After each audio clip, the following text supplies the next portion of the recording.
Hi folks, CJ here. Today I'm going to teach you how to do a perfect water droplet, how to paint it. And as you can see, several of my paintings have water droplets in them, like this one for example.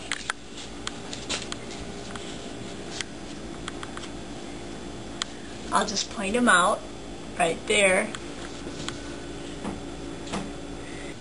Here's another example of several water droplets on leaves, and on a few of them I've even put some resin over it just to plump it up, so to speak, and enhance the water, but you can see the basic sprinkling of water droplets throughout the whole painting. Here's another painting called Ripples, which has several raindrops or water droplets along the edge. Actually 283 because I counted them. If you do something 283 times, you get the hang of it. Well, actually, the principles of the technique of the water droplets is going to work on any curved surface, like the jewels and the pearls. But in this video, we're going to concentrate on the actual water. What I love about painting a water droplet is that to a painter, painting a water droplet is like a magician's card trick. It looks really hard, but it's really pretty easy, and it impresses people. So, watch this.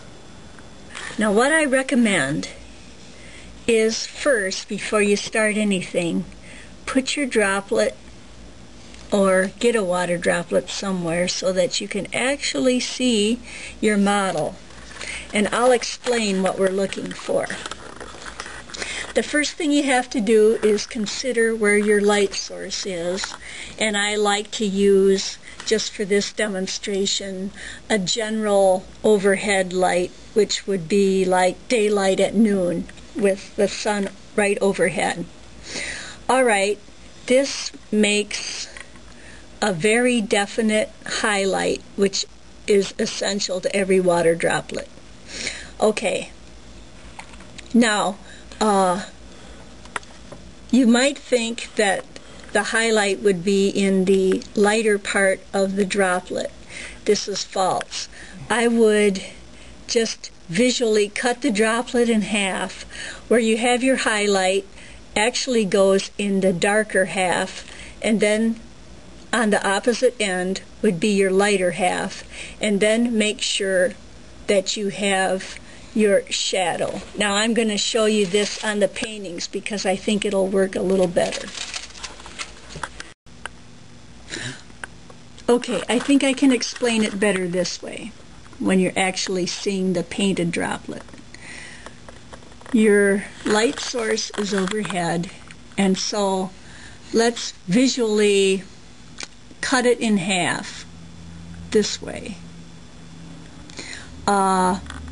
Where your light source is, apparently there were one major one and a little minor one, so you go cut it in half where your light, and paint.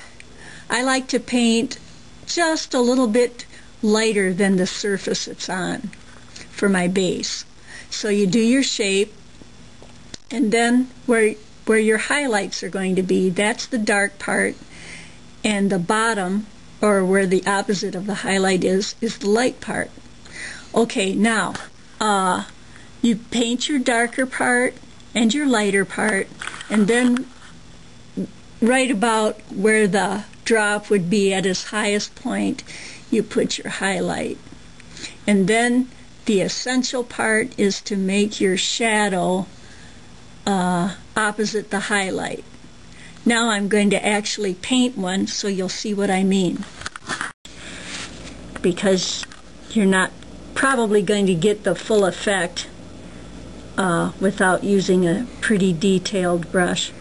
Okay, so I'll do this bigger, and I'm going to do this fast so you won't get a really high class job here, but you'll see the basics of what I'm talking about.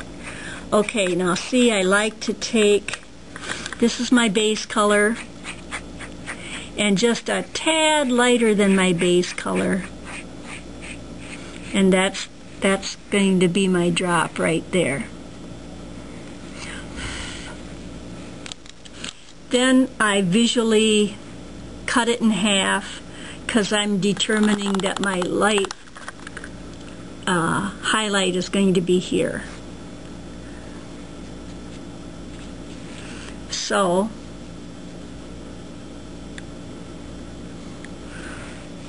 where my highlight is going to be, I'll make it like this, just a little bit spherical in shape since we're working with a round object.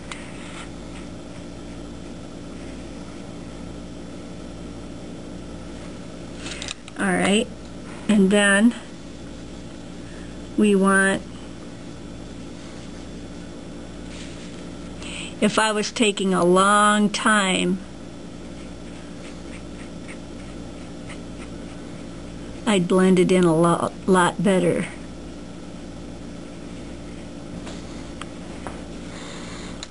Alright, so then we've determined already my highlight is going to be in the dark area. Maybe one more tiny minute one. And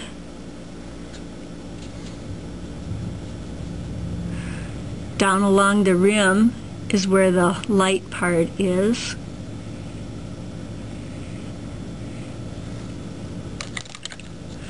And don't forget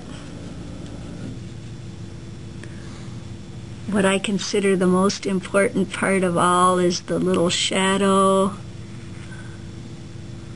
along most of it that just shows that it's a dome shape.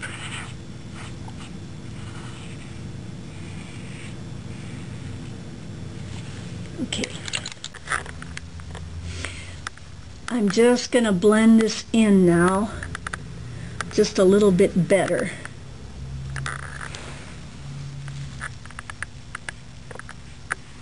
Make the difference between the light and the dark just a little bit more gradual, which is sometimes kind of tricky.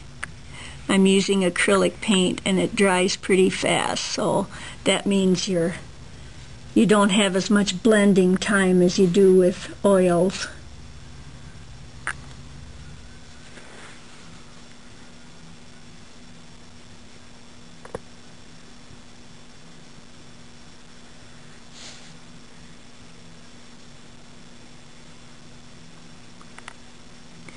And I don't recommend doing this if you've had lots of coffee. That was a joke.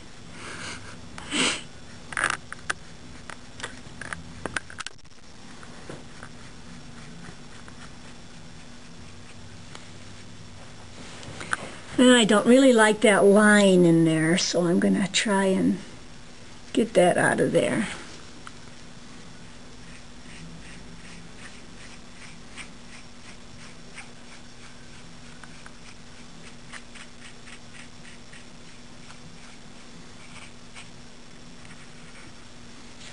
I think that's pretty good.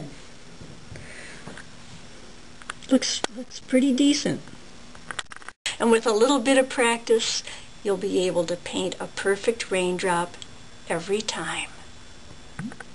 And one more thing I wanted to show you on our raindrop model here. Whoops, I fooled ya.